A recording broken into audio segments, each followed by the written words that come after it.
Je m'appelle Laura. Et je m'appelle Marina.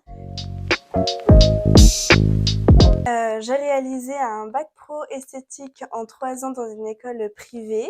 J'ai pu apprendre le monde de l'esthétique dans sa globalité, que ce soit pour les soins visage, les soins corps, etc. On a également aussi appris à vendre des produits. Ce parcours-là m'avait plu. C'est pour cela que je me suis dirigée sur un BTS MCO par la suite. Et moi, après la troisième, j'ai décidé de faire un CAP vente en alternance parce que j'avais envie de travailler. Donc j'ai passé 4 ans dans la même entreprise parce que j'ai enchaîné sur un bac pro commerce en alternance, toujours à la Cité des Formations. Et j'ai bien aimé en fait être sur le terrain, apprendre tout ce qui est vente, un peu les calculs parce qu'il en faut. Et puis aujourd'hui, je me suis dirigée en BTS MCO dans un magasin de danse qui se trouve à Tournord, donc chez Danse Boutique, où je peux allier ma passion qui est la danse et le domaine du commerce que j'aime beaucoup étant petite. Je travaille actuellement chez Bleu Billule à Tours et j'arrive à faire le lien entre mon entreprise et mon BTS MCO avec tout ce qu'on apprend directement sur le secteur. Tu es d'accord avec moi? Oui.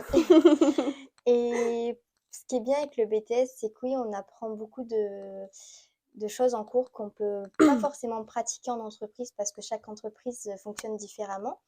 Mais c'est bien parce que du coup, on voit tellement de choses différentes que dans chaque entreprise, c'est différent. Donc si un jour on veut créer notre propre entreprise ou on change de société, eh ben, on aura déjà des choses Des avec nous. Voilà. compétences déjà acquises et déjà vues en entreprise. Le but de réaliser en fait ce BTS MCO, c'est pouvoir nous déjà mettre le pied en tant que manager. Donc le fait qu'on découvre la globalité du travail en tant que manager permet nous par la suite, à long terme, dans une période à long terme, quel sera notre travail afin de pouvoir savoir organiser notre point de vente ou même gérer une équipe, savoir suivre la gestion. Ouais, c'est ça. Donc, ce n'est que bénéfique. Oui. Ce qui est bien au sein de la Cité des Formations, c'est qu'avec nos professeurs, on peut avoir un accompagnement. Si on a des difficultés, si on a besoin d'aide, ils sont toujours là pour essayer de répondre à nos questions et de nous faire progresser. Et on a toujours un lien avec une formatrice ou un formateur référent qui va faire le lien avec ce qui se passe en entreprise. Donc pour qu'on ait un parcours qui soit suivi, qui soit accompagné et puis faire un peu le bilan de. C'est ça. L'avantage, en fait, nous, au sein de la Cité des Formations, on dit que notre formateur qui nous suit, on l'appelle notre AIP. En fait, cela consiste à pouvoir contacter n'importe quand, dès qu'il y a un souci ou pas, notre entreprise, pour savoir nous comment on évolue ou alors nous comment on se sent dans l'entreprise.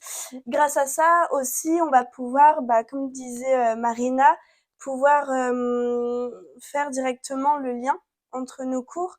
Et c'est surtout l'avantage de cette AIP, c'est qu'on est tout le temps suivi. Même si même si nos autres formateurs ne sont pas nos AIP, ils sont quand même là pour nous. Par exemple, en gestion, on peut avoir du mal. C'est difficile, certes, mais on tient bon. Et tout ça pour dire que en fait, même si on a un niveau assez bas, nos formateurs, ils sont là pour nous relever. Et pour sortir le positif et c'est le ça, meilleur en fait. c'est ça. Donc, on est bien. Alors, toutes les deux, on a des projets futurs. Pour ma part, j'aimerais, comme je l'ai dit tout à l'heure, j'ai ma passion avec la danse, donc j'aimerais justement avoir un lien avec la danse, mais aussi éventuellement avec le commerce dans le futur. Pourquoi pas ouvrir une entreprise ou gérer un point de vente par rapport à la danse, ou même si ce n'est pas dans le commerce, si je sais que tout ce que j'ai appris durant ces années pourront m'aider pour éventuellement des métiers différents. C'est ça qui est bien aussi, c'est qu'on est dans une formation, mais qui nous permet de progresser et d'évoluer et d'en apprendre plus sur ce métier ou même dans d'autres métiers. Ça nous servira toujours. Et toi? Alors moi, par la suite, après mon BTS, euh, je ferai une formation dans l'esthétique afin de pouvoir redécouvrir tous les massages du monde pour pouvoir un jour peut-être travailler dans un spa et surtout à long terme, c'est surtout pouvoir ouvrir mon propre institut grâce aux compétences que j'aurai acquis lors de mon BTS.